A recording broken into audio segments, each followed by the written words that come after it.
Reclaiming agency. A growing movement advocates for abstinence, reclaiming agency.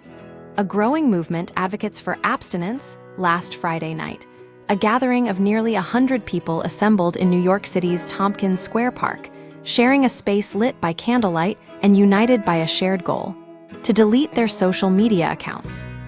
This unconventional event, far from a typical evening in Manhattan, marked the launch of the Time to Refuse campaign, a global initiative spearheaded by Gen Z to promote abstinence, refraining from using technology deliberately designed to be addictive. The limits of intentional use, the growing desire to disconnect, highlights a rising concern that simply limiting social media usage isn't enough to address the effects of persuasively engineered apps. It's become clear that mere reduction isn't the answer when platforms are fundamentally built on the premise of extracting user attention and engagement.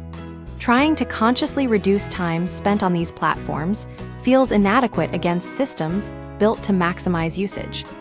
A global campaign gathers momentum. The NYC gathering served as the official launch event for Time to Refuse, a campaign set to expand internationally with events planned in Kenya, Finland, Canada, and various locations across the United States, including Philadelphia.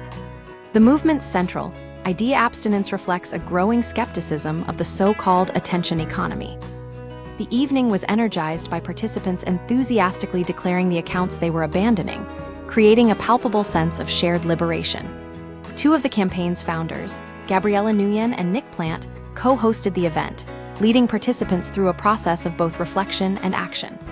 The founders' personal journeys. Gabriella Nguyen, 24, founded the abstinence movement after experiencing firsthand the impact of technology on her life. Growing up in Silicon Valley, she spent over a decade chronically online, starting with a smartphone at age 9 and a social media account at 10. Now, she is actively working to unlearn the habits and perspectives fostered by addictive technology. Nick Plant, just a year older, similarly struggled with self-control around video games and apps before recognizing the potential for a different way of living. Following a challenging period during the COVID-19 pandemic and experiences working in the tech industry, including a role in social media marketing, Nick committed to removing addictive technology to prioritize in-person connections. His work now focuses on advocacy, education, and community organizing to promote alternatives to screen-based life.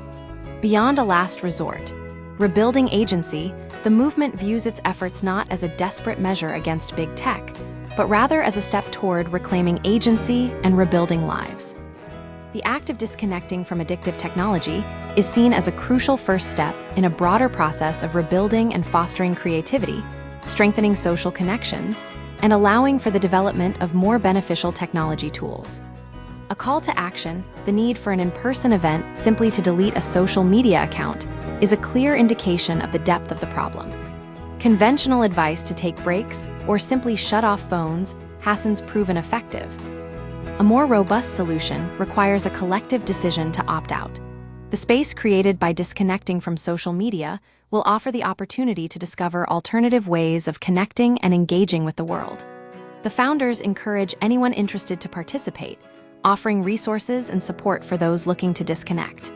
Anyone can create a similar event, big or small, to inspire others to take action. Quitting addictive technology is a gateway. The act is necessary to do all the important work that remains. It frees us up for more acts of agency.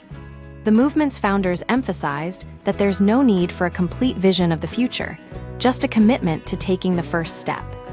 This movement offers a tangible example of how individuals can reclaim control of their lives and foster a healthier relationship with technology.